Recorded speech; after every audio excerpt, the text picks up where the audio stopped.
Bugungi video darsda switch va hub qurilmalari o'rtasidagi farq va ular qanday ishlashi haqida ko'rib chiqamiz. Bu darsimiz uchun bizga Kisco Packet Tracker dasturi kerak bo'ladi. Bu dastur internetdan topishingiz mumkin va hamma dastur kabi o'rnatish juda ham oson. Hop, dastur ichiga kirib olamiz.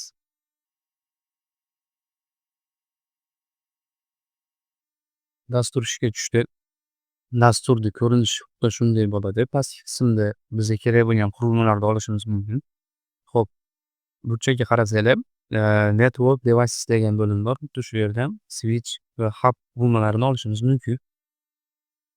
Biz birinchi bo'lib switch qurilmasini olamiz. Keyin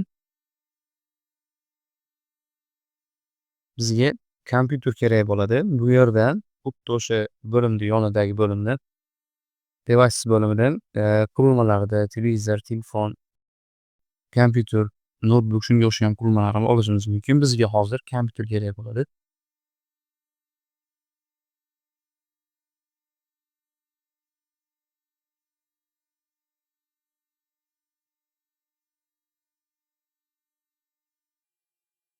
Uchta kompyuterni joylashtirib chiqamiz. Endi bularni bir-biriga bog'lashimiz kerak bo'ladi. Switch ustiga bossanglar, switch haqida ma'lumot kelib chiqadi. Ko'rsanglar, switchda portlar soni, ya'ni 24 ta porti bo'ladi. Ya'ni kompyuter ulash uchun kerak bo'ladigan portlar soni 24 ta. Shu 24 ta kompyuterda switchimizga ulasak bo'ladi. Endi kompyuterlarimizni switch qurilmamizga ulaymiz. Bu yerda pastda chaqmoqni emblemasiga, ikonkasiga o'xshagan joy bor. Shu yerga bossanglar, kabellar kelib chiqadi. Bizga hozir uchinchi turgan kabel kerak bo'ladi. Borib kompyuter qurilmasini ustiga bossak, Fast Ethernet degan bo'lim chiqadi. Shu yerda bosib, switch qurilmasi ustiga bosamiz. Ko'rsanglar, mana 24 ta portlar kelib chiqadi. Shulardan birinchisiga ulaymiz. Ikkinchi kompyuterimizni ham xuddi shunday qilib switch qurilmamizga ulaymiz. Va oxirgi kompyuterimizni ham switch qurilmamizga ulaymiz. Endi switch qurilmamiz ustiga bosamiz va bu yerda tepada ko'rsanglar, qo'shimcha bo'limlar bor. Config, CLI degan bo'limlari bo'ladi. Bizga asosiy CLI hozircha kerak. Ko'rsanglar, mana bu pastki qismda mana Fast Ethernet 01 portiga kompyuter ulangan. Fast Ethernet 02, Fast Ethernet 03 bo'limlariga ham kompyuterlar ulangan.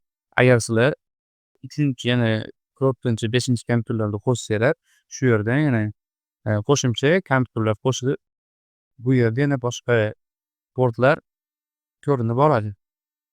Endi kompyuterlarimizga IP manzil berib chiqamiz. Xuddi shunday kompyuterimiz ustiga bossak, yana 2 marta bossak, unga ham qo'shimcha bo'lim ochiladi. Bu yerda config, desktop bo'limlari va boshqa bo'limlar mavjud. Bizga hozir desktop bo'limida IP, ya'ni birinchi turgan bo'lim kerak bo'ladi. Bu yerga IP yozib chiqamiz. 0.1. Endi subnet mask degan bo'lim bor. Shu yerga mishkani shunchaki bosamiz va avtomatik tarzda bu bo'lim to'ldiriladi. Endi birinchi kompyuterimizga bergan, ya'ni mana bu IP manzilimiz ikkinchi kompyuterimizga bergan IP manzilimizga bir xil bo'lmasligi kerak. Bo'lmasa ma'lumot uzatilishda xatolik yuz berishi mumkin.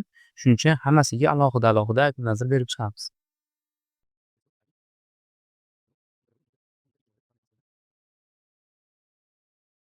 Bo'ldi, kompyuterlarimizga IP manzil berib chiqdik. Endi bularning o'rtasida ma'lumot almashamiz. Yuqori qismga qarasanglar, xuddaki konvert, ya'ni pochtani emblemasiga, ikonkasiga o'xshagan joy bor. Shuni ustiga bosamiz va qaysi kompyuterdan ma'lumot jo'natishimiz kerak bo'lgan kompyuterni belgilaymiz. Qarasanglar, PC 0 ya'ni birinchi kompyuter. Shuni ustiga bosib, men birinchi kompyuterdan PC 2 ga yoki PC 1 ga xohlaganiga ma'lumot uzatishim mumkin. Kelinglar, biz PC 1 ga ma'lumotni uzatamiz.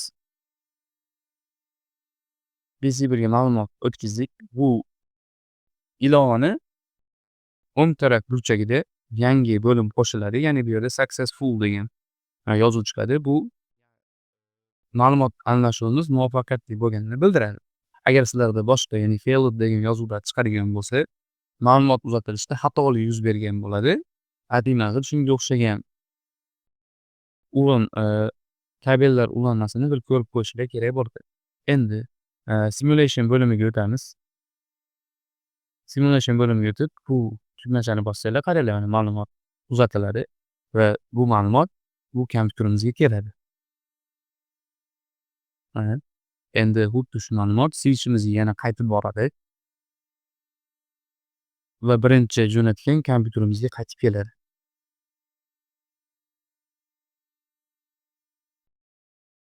Switch qurilmasi shunga o'xshagan xuddi shunday ishlaydi. Endi buni hub bilan solishtirib chiqamiz. Switchni olgan joyimizdan, ya'ni network device degan bo'limda switch olgan joyimiz yonida hub olishimiz mumkin. Ya'ni hubni shu yerdan olishimiz mumkin. Hub qurilmasini ham olib, bunga ham kompyuter ulaymiz.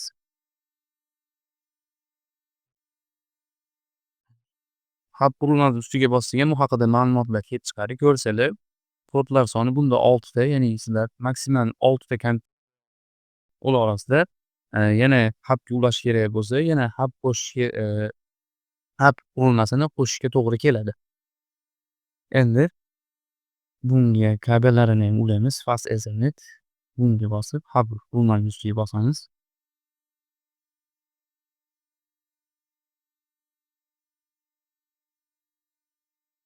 Kompyuterlarimizni ulab oldik hub qurilmamizga. Endi bularga IP manzil berib chiqamiz.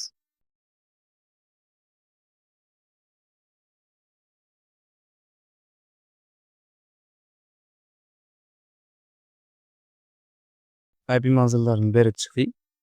Endi bu qurilmalar orasida ham ma'lumot jo'natib ko'ramiz.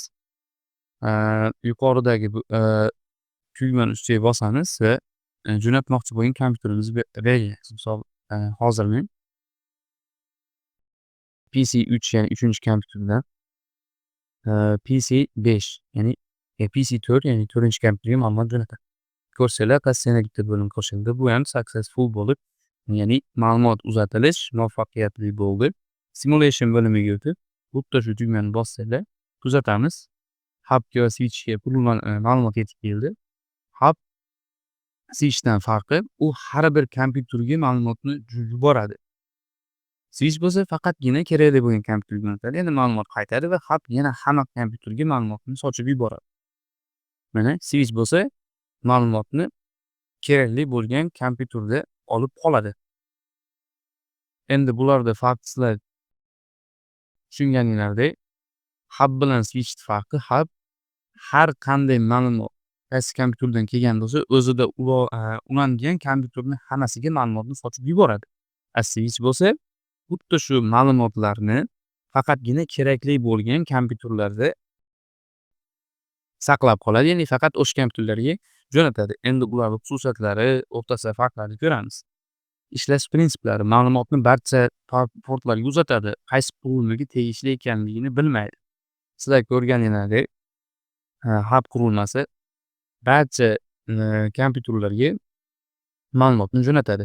Misol uchun ko'rishinglar mumkin. Hub qurilmasini kuzatamiz. Mana ma'lumot keldi va uni hamma kompyuterlarga jo'natib yuboradi. Ko'rdinglar mana.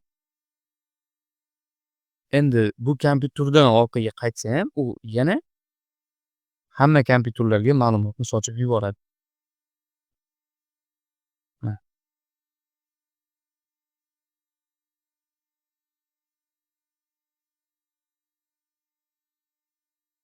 Ma'lumotni switch bo'lsa, ma'lumotni faqat kerakli qurilmaga yo'naltiladi MAC manzili bo'yicha.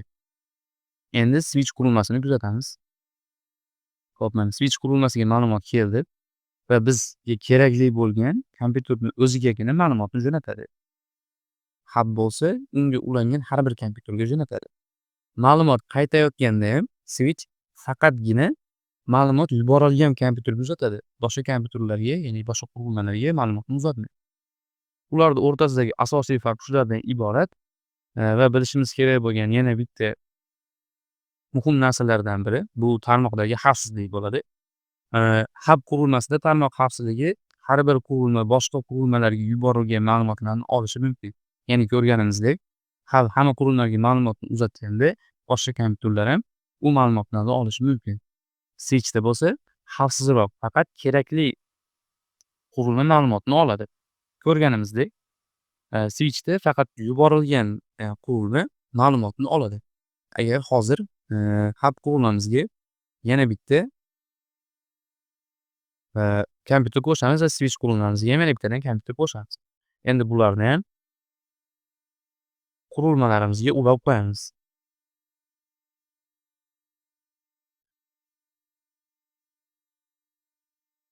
Bu kompyuterlarga ham IP manzil berib chiqamiz.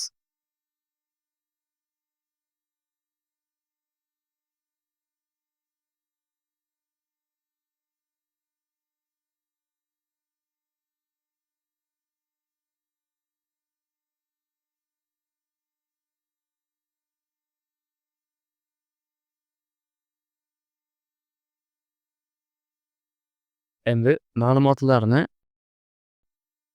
qayta ko'rishimiz mumkin. Yo'nalishini, ya'ni uzatilishni, ya'ni simulation bo'limini yana bir marta ko'rishimiz mumkin. Bularga qurilmalarga yana bittadan kompyuterlar qo'shdik. Switch qurilmasi va hub qurilmasini kuzatamiz.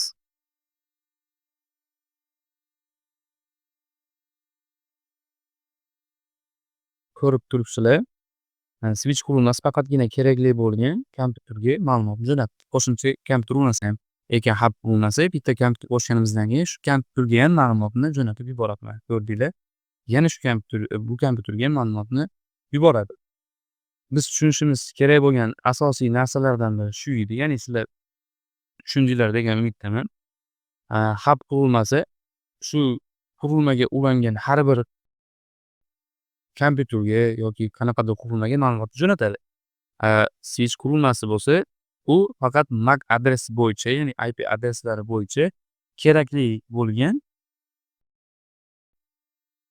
qurilmamizga, ya'ni IP adresi bo'ylab kerakli bo'lgan qurilmamizga ma'lumotni uzatadi. Biz tushunishimiz kerak bo'lgan asosiy narsa shu edi. E'tiboringlar uchun rahmat.